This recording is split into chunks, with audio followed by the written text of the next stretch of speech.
E aí, que tal? Tudo bem? Hoje nós vamos estudar as proteínas e as vitaminas. Um assunto bastante interessante, mesmo porque nós vamos compreender como o nosso corpo é construído, é montado. Mas antes, deixa eu te fazer uma pergunta.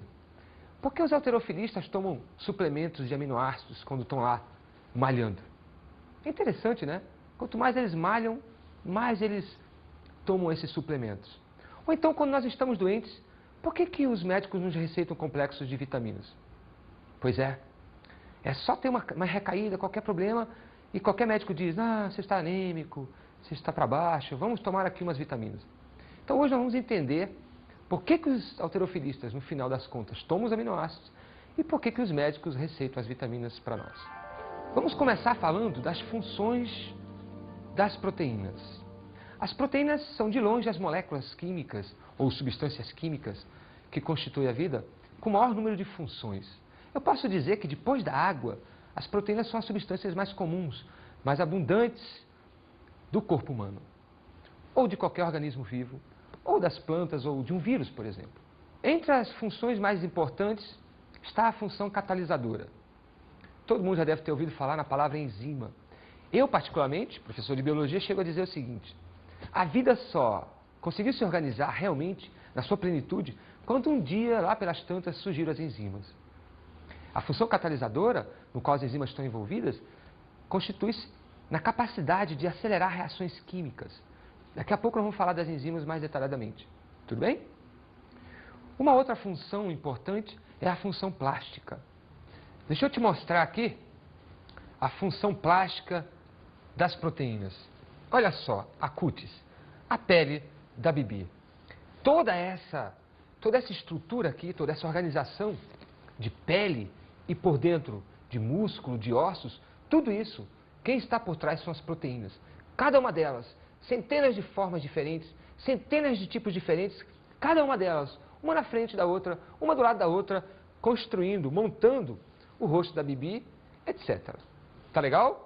Então essa significa dizer função plástica, é a de montar, é a de construir os organismos. Outra função importante das proteínas é a função imunológica. Por quê? Porque existem os anticorpos. E o que são os anticorpos? São moléculas químicas de grande peso molecular. Essas substâncias, elas atacam, elas destroem os micro-organismos, como bactérias, vírus e outros. Então eu posso dizer que quando o anticorpo está trabalhando, na verdade, quem está agindo é uma proteína. Uma outra função é a função hormonal. A função hormonal envolve os diversos tipos de hormônios. Tudo bem que existem hormônios de origem lipídica, né? Mas a grande maioria dos hormônios são de origem proteica. Exemplo, a insulina é um deles. Uma outra função legal de ser lembrada é a função dos pigmentos. Os pigmentos são substâncias químicas muito, mas muito complexas e que têm característica de absorver luz e refletir luz. E daí manifestar uma cor. Daí se chamarem pigmentos. Existem pigmentos como a hemoglobina, que manifestam a cor vermelha do sangue. Existem pigmentos como a clorofila, que manifesta a cor verde dos vegetais. E olha só que legal, olha só a Bibi. Olha só a Bibi. Existem pigmentos como a melanina, que definem a cor da pele. Por exemplo, uma pessoa negra tem muito mais melanina do que uma pessoa branca. Essa tonalidade, então, varia de acordo com a quantidade dessas proteínas que a gente chama de pigmentos. E agora nós vamos sair das funções e vamos entrar na composição das proteínas. Vamos tentar entender como é que elas são construídas. Lembra da pergunta que eu fiz? Por que os halterofilistas tomam aminoácidos? Pois aí está a resposta. As proteínas são formadas por aminoácidos. E o que seria um aminoácido? Olha aqui. Um aminoácido é uma molécula formada por um carbono que na química é chamado de alfa. Por quê?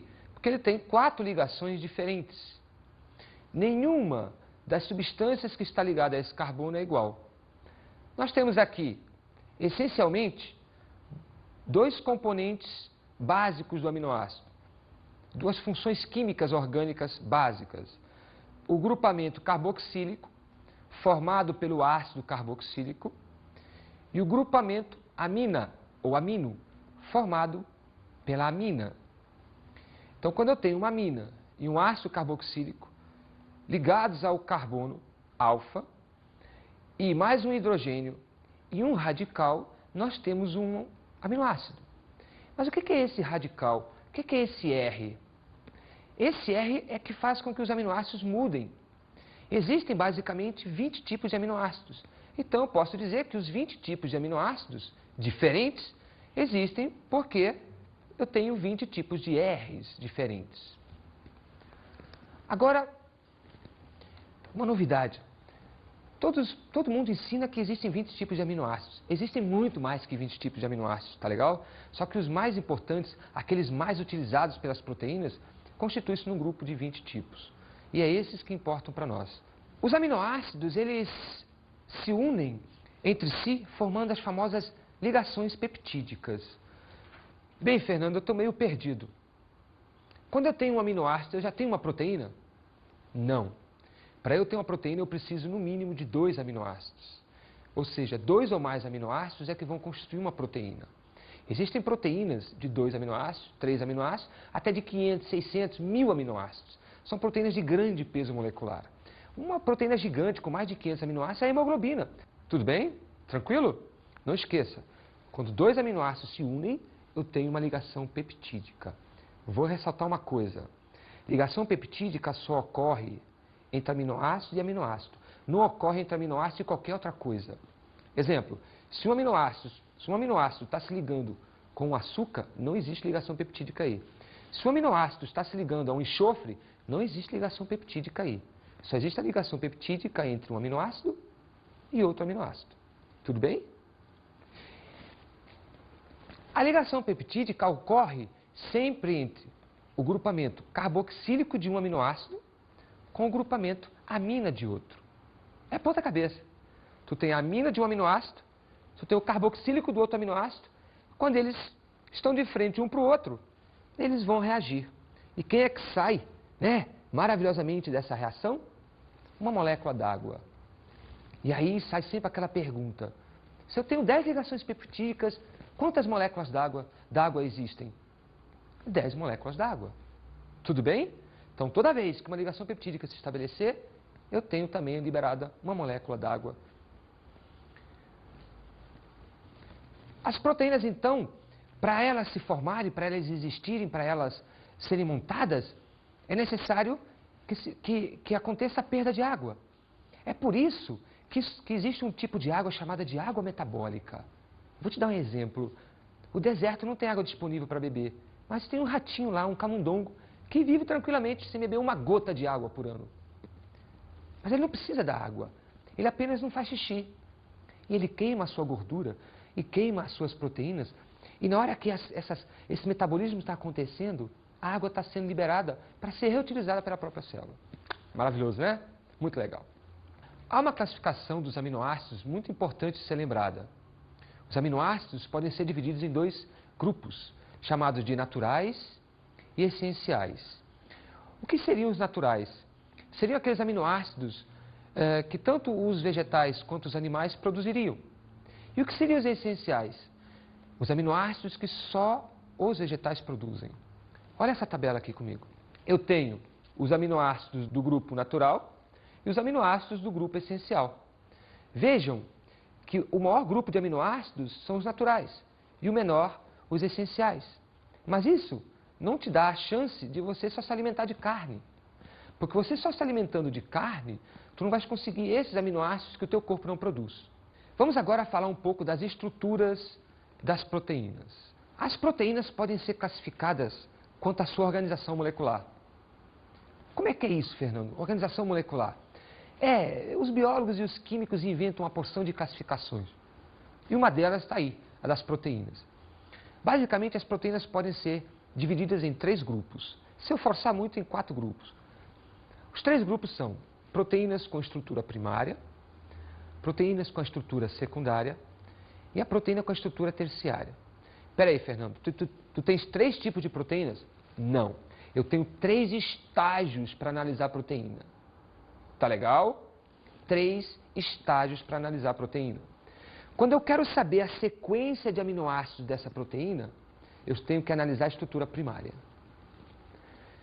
Quando eu quero saber qual desenho ela está tomando no espaço, ou seja, de modo helicoidal, essas proteínas estão sendo analisadas de modo secundário, estrutura secundária.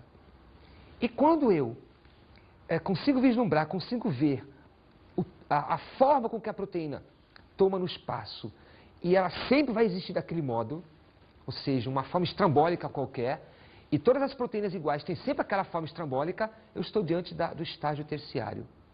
Bem, então você entendeu as proteínas, né? Formada por aminoácidos, estão integrando praticamente tudo no corpo, enfim. Mas agora vamos nos atentar às enzimas, talvez as proteínas mais importantes que existam. Sem enzimas, não existem reações químicas no corpo humano ou no corpo de qualquer organismo. Reações químicas, Fernando? Ah, tu não quer que eu fale metabolismo? É a mesma coisa. Então eu vou radicalizar. Não existe metabolismo sem enzima.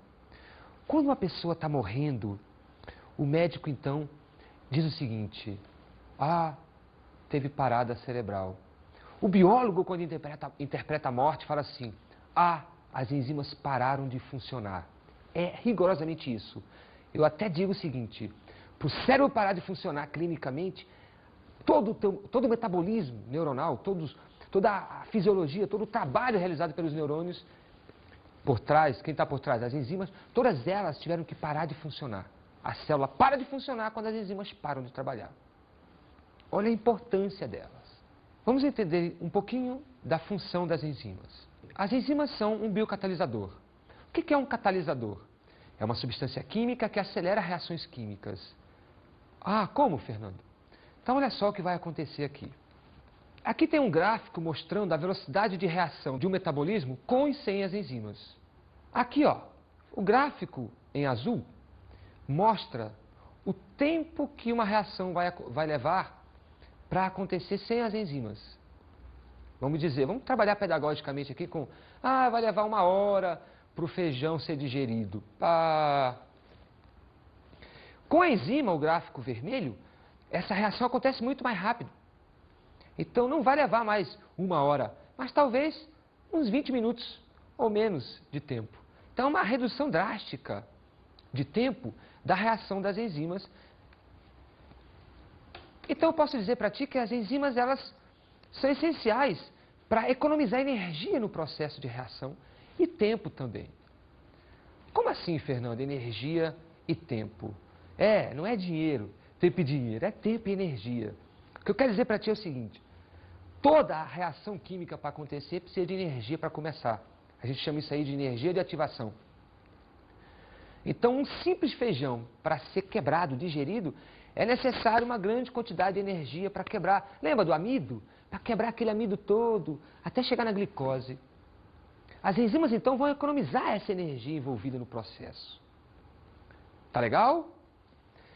E como elas aceleram o processo, se eu ia levar 1 hora para quebrar o feijão, com menos tempo, eu vou também ter menos energia envolvida, também eu perco menos calor.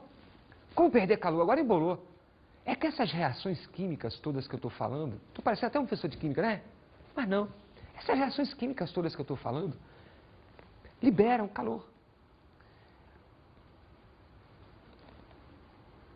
Quem nunca comeu uma boa feijoada, uma boa buchada? Quando a gente come uma comida dessa pesada, o que acontece? A gente passa o dia, não sei o dia, mas em algumas horas nós ficamos suando, ficamos sonolentos, queremos deitar.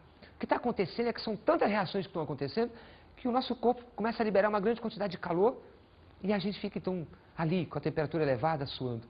Agora imagina, se acontece todo esse transtorno com uma boa feijoada e com a ação das enzimas, imagina sem as enzimas. Posso ser radical e dizer o seguinte: sem as enzimas, as primeiras colheradas de feijoada ou da buchada ia fazer ia cozinhar todo o teu estômago e tu não ias conseguir mais sobreviver. É radical. A enzima acelera a reação química, economizando energia e tempo. Vamos agora falar um pouquinho de como as enzimas funcionam. As enzimas funcionam por um mecanismo chamado de chave-fechadura. Como assim chave-fechadura? Rigorosamente como está a palavra. chave e fechadura. As enzimas são específicas na natureza. Para uma enzima trabalhar é necessário existir um substrato. O que é um substrato? Uma substância química que vai ser reagida. No nosso exemplo, o feijão, o amido. Então eu posso dizer para ti que existe uma enzima na natureza especificamente, apropriadamente para aquele amido. Então uma enzima que reage com uma proteína não é a mesma enzima que vai reagir com o amido. Não é a mesma enzima que vai reagir com uma sacarose. Não é a mesma enzima que vai reagir com uma glicose. Então, para cada substância diferente que existe na natureza, existe uma enzima diferente. E aí, então, se criou a ideia do mecanismo chave-fechadura. O que eu estou querendo dizer para ti? Que existe uma substância química que rigorosamente vai se conectar com uma enzima. E essa reação ela é tão irmã, ela é tão específica que a gente começou a chamar de chave-fechadura. Aí você pode dar ordem. Se o substrato é a fechadura, a enzima é a chave. Se a enzima for a fechadura, o substrato é a chave. Tudo legal? Vamos ver uma imagem a respeito do que eu acabei de falar. Eu tenho aqui, então, uma enzima com o seu sítio ativo. Gravem, sítio ativo. É apenas nessa região que vai haver a reação da enzima com o substrato. O substrato aqui é uma substância única que vai, então, se ligar no sítio ativo. A enzima, então, vai quebrar esse substrato em dois, tá? Ela libera o substrato. Agora eu tenho dois produtos. Eu tinha um substrato, aconteceu a reação, eu agora tenho dois produtos. A enzima fica vazia, pronto para reagir com outro substrato. Se aqui for a maltose, por exemplo, eu vou ter aqui duas glicoses. Lembra disso? Beleza? Essa enzima vai funcionar por mais de 1000 vezes ainda. Tudo bem? Tem vida longa. Interessante, então, agora é que vocês tenham gravado a ideia do sítio ativo. Aquela região nobre da enzima, ela não pode se desorganizar. Ela não pode perder sua armação espacial. Se ela perder aquela sua armação, aquela sua organização espacial, ela não mais conseguirá se unir com o substrato específico. No nosso exemplo, na maltose. E aí, eu posso dizer que a enzima ficou inativa. Quando uma enzima ela fica inativa, um dos processos pode ser a desnaturação. O quê? Desnaturação. Desnaturação é o fenômeno onde as enzimas perdem a sua organização, perdem a sua estrutura espacial, desligam, desmoronam o seu sítio ativo e elas não conseguem nunca mais funcionar. A desnaturação só tem um caminho. Só a perda da enzima, só a quebra da enzima, não tem volta. Tá legal? Existem alguns fatores que alteram a velocidade de trabalho das enzimas. Vou citar dois, basicamente. A temperatura e o pH. As enzimas são rainhas. Elas exigem um meio ótimo. Elas não gostam de muito calor nem de muito frio. E algumas delas gostam de meios muito ácidos, meios neutros e meios básicos. Vamos entender, então, como é que a temperatura influencia as enzimas. Olha aqui comigo. Você perceba que as extremidades desse gráfico mostram que o trabalho das enzimas praticamente é zero, não existe. Então, as baixas temperaturas e as altas temperaturas, as enzimas não trabalham muito bem. Mas se você perceber, existe aqui uma temperatura ótima. Vamos seguir essa linha pontilhada aqui, ó. Temperatura ótima em torno de 40 graus Celsius. E essa é a temperatura ótima para a maioria das enzimas, para a maioria do trabalho enzimático. Não é à toa que a nossa temperatura oscila em torno de 36 graus e meio, muito próximo do máximo. E tu sabe por que as aves voam? Porque a temperatura delas é máxima. Significa dizer que as enzimas das aves trabalham no seu máximo. Então, as aves têm uma temperatura corpórea de 40 graus Celsius e isso permite que elas voem. Então, as enzimas nas aves estão trabalhando no máximo. Na gente, está trabalhando mais ou menos. Mas tem bactérias que trabalham aqui, mas não precisam de muito mais que isso. Porém, se a temperatura extrapolar os 40 graus Celsius e chegar a mais de 50 graus Celsius, aí as enzimas não suportam e elas perdem o seu sítio ativo. Elas perdem a sua organização espacial e elas então desnaturam para nunca mais funcionar. É o que acontece com o bife. Quando toma o calor, quando recebe o calor, ele perde a sua organização inicial e o que era vermelho passa a ser marrom. tá? Desnaturou tudo, não tem volta. Um outro tipo de fator que altera as enzimas é o pH. As enzimas são muito exigentes. São tão exigentes que, por exemplo, as enzimas que funcionam no estômago, só para dar um exemplo, elas só funcionam no estômago e não funcionam em nenhum outro lugar. Por quê? Porque o estômago é ácido. E existem enzimas que só funcionam em meio ácido. Tu pode botar uma enzima estomacal no intestino ou na boca, ela não vai funcionar. E também tu pode pegar uma enzima da boca e colocar no estômago, que ela não vai funcionar. Então, olha só essa imagem dos gráficos em relação ao pH. Aqui está a velocidade de trabalho da enzima e aqui está o gráfico onde mostra a variação de pH. Eu tenho o 7 como pH neutro, e aí tudo que está antes de 7 é ácido. Tudo que está depois de 7 é básico ou alcalino. Observem como tem uma enzima que trabalha no máximo quando o pH está ácido, muito ácido. pH do estômago, muito ácido. Tem uma outra enzima que vai trabalhar no máximo quando o pH está neutro. No caso, a amilase salivar. Tem uma outra enzima que vai trabalhar no máximo quando o pH está básico ou alcalino. Então, tu tens aqui 3 tipos de enzimas funcionando em meios diferentes. Se tu trocar qualquer meio e fizer qualquer jogada aqui, elas simplesmente vão beirar o zero e não vão funcionar. Vamos agora falar um pouquinho das vitaminas. Mas por que eu botei vitaminas e proteínas na mesma aula? Não dá para dissociar. Por que eu coloquei vitaminas logo depois das enzimas? Também não dá para dissociar. É que as vitaminas, essencialmente, são substâncias que vão estar ativando, ligando enzimas. Não só essa função, mas essa é a primordial. Então eu posso dizer para você, já começando, que vitaminas são substâncias muito complexas e que a maioria delas estão envolvidas com a atividade das enzimas, que são proteínas. As vitaminas podem ser lipossolúveis e hidrossolúveis. Que asneira é essa, Fernando? Quero dizer para ti que as enzimas podem se dissolver, se misturar, se diluir em meio de lipídios, e aí lipossolúveis, ou podem se diluir, se misturar em meio de água, daí hidrossolúveis. Quem nunca tomou vitamina C? Onde é que tu joga a vitamina C? É no azeite de oliva ou no copo d'água? Que tipo de classificação a vitamina C tem? Hidrossolúvel. Ela se derrete, ela se deteriora na água. Então vamos classificar as vitaminas. Nós temos, são muitas as vitaminas, mas eu vou me ater a algumas importantes. Nós temos o grupo das lipossolúveis. Vitamina A, vitamina D, vitamina E e vitamina K. E as hidrossolúveis, a vitamina C e uma enxurrada de vitaminas do complexo B. E agora vamos citar onde encontramos as principais vitaminas. Vitamina A, também chamada de caroteno, na gema do ovo, no leite e derivados do leite como queijo. Vitamina D, ou calciferol, encontrada no leite, na gema do ovo, por exemplo. Vitamina E, encontrada no amendoim, nos cereais, no feijão, no leite. Olha só como o leite é importante, né? Vitamina K. Vitamina K é muito importante. Ela é encontrada onde? Nos vegetais, nas folhas verdes como um todo. Você comendo uma couve está comendo vitamina K. A vitamina C, também chamada de ácido ascórbico, é encontrada nas diversas frutas cítricas, como laranja, como acerola, como limão e outras. E as vitaminas do complexo B? Essas são muitas. Mas nós temos alguns alimentos onde elas são ricas, como as carnes, o fígado, o feijão. Olha só, comendo feijão você tem vitamina do complexo B.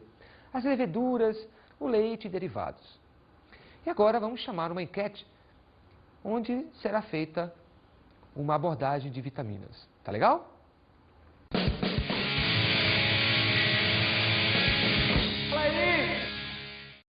Sim, com certeza. Vitamina C, faz bem pra saúde, evita doenças. Vitamina C, né? Vitamina C? É. D. Vem do quê? Vitamina C. Vitamina C? Da banana, potássio. Isso. O Guga comia, né? Antes das partidas pra não ter câimbra. Comia muita banana. Muita. Demais. Demais. E você sabe pra que serve a vitamina C? Vitamina C é pra prevenir de gripe, essas paradas, resfriados, assim. Se comer uma feijoada, você tá ingerindo vitamina K. Olha aí. Tá certo? Vitamina C. Você sabe para que serve a vitamina C? Não. Não? Agora vamos falar como se comporta um organismo sem as vitaminas diárias. Ou seja, uma pessoa que come mal, ela vai ter as famosas avitaminoses. Vou citar algumas para a gente ter uma ideia do que significa isso. Quando nós não ingerimos vitamina do complexo B, especificamente a B1, nós vamos contrair uma doença chamada de beriberi. Essa doença caracteriza-se por inflamação, de um modo geral, dos nervos. Tu sabe que os nervos estão ligados a músculos. Então, quando os nervos inflamam, os músculos perdem eficiência. E se esse processo de inflamação nervosa avançar, os músculos então começam a atrofiar. É terrível. Uma outra vitaminose terrível é a pellagra, também conhecida como doença dos 3D.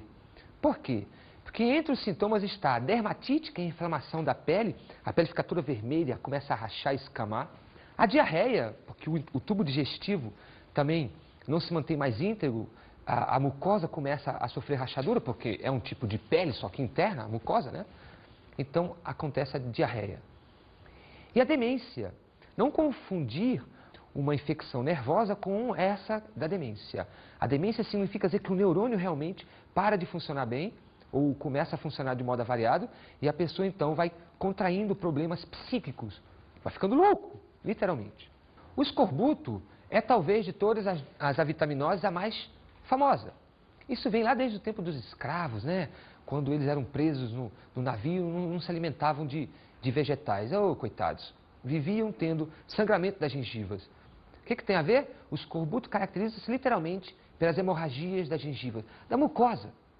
Por quê? Porque a mucosa para de produzir o colágeno, que é quem une, que é quem gruda essas células entre si. E aí o primeiro sintoma é a gengiva. Qualquer aperto nos dentes, qualquer pressão maior, a gengiva começa a sangrar. Vitamina C, hein? Uma doença famosa, acontece muito entre os jovens, é a hemeralopia.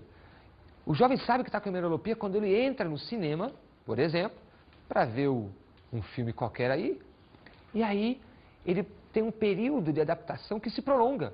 Normalmente a gente entra no cinema e logo depois tem que começar já a enxergar as cadeiras, e depois as cabeças das pessoas, e depois a pessoa que tu estava procurando.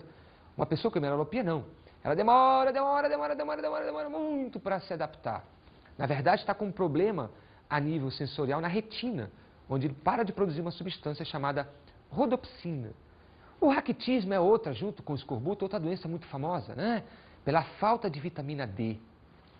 Essa pessoa que tem raquitismo, ela contraiu isso porque, na falta de vitamina D, o organismo não consegue absorver bem o cálcio e o fósforo. Quer dizer, o cálcio não é retirado do intestino e não vai ser depositado nos ossos. E aí, então, os ossos são mal formados, começam a se arquear, a se desenvolver pouco. E aí, dá uma ideia de atrofiamento, né? De um modo geral. O osso atrofiado, músculo atrofiado, então a pessoa fica com uma forma característica muito peculiar. Muito bem, essas seriam as principais avitaminoses, eu citei só algumas, você poderá encontrar muito mais na literatura, mas eu quis enfatizar o quão é importante se alimentar bem. Existe uma regra muito simples, quanto mais colorido é o teu prato, quanto mais colorida é a tua alimentação, maior a chance de tu encontrares todas as vitaminas ou as principais vitaminas e outros nutrientes, como carboidratos, como proteínas em seus diversos aminoácidos, como os diversos tipos de lipídios, o colesterol, enfim. Tudo bem? Alimentação sadia é uma alimentação colorida, balanceada e dosada. Vamos agora dar as dicas de estudos para você melhorar e otimizar essa aula de hoje.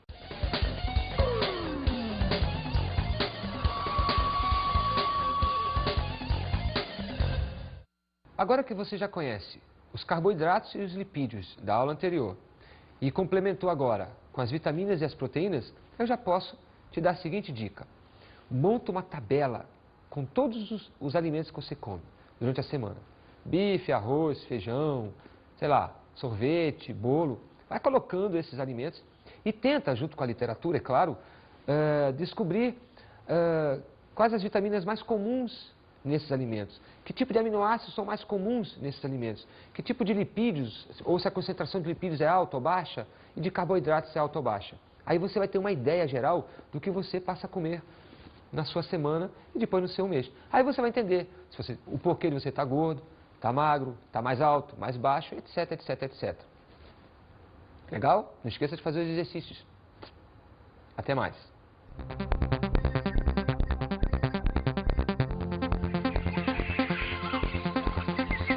Nesta aula vimos as proteínas e as vitaminas. As proteínas são formadas por aminoácidos, têm muitas funções, das quais se destacam a função da catalisação. Estudamos as enzimas. As enzimas são os biocatalisadores das células, aceleram as reações químicas economizando energia e tempo. Abordamos as vitaminas e as avitaminoses. As vitaminas podem ser lipossolúveis e hidrossolúveis. Se destacam A, D, E e K e o complexo B e C. Entre as principais avitaminoses, beriberi, escorbuto, estão entre as mais destacadas. Bons estudos!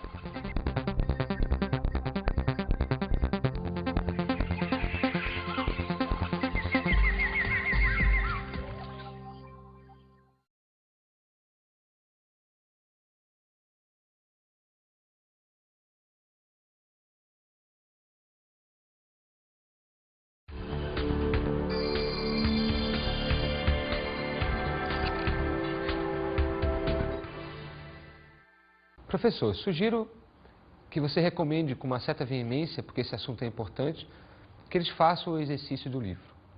Também sugiro que faça os alunos trazerem bulas de vitaminas ou de complexos vitamínicos e aí possa discutir em sala, né, prática, né, sobre as vitaminas envolvidas naquela bula.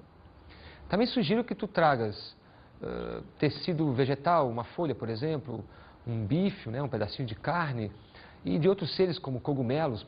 E aí em sala você mostre a variação de textura, flexibilidade, entre outras características da matéria, para que o aluno tenha uma correlação da variação de proteínas que compõem aqueles corpos, aqueles tecidos. E aí o aluno vai ter uma ideia do que nós estamos falando realmente. É muito interessante. Boa sorte e até mais.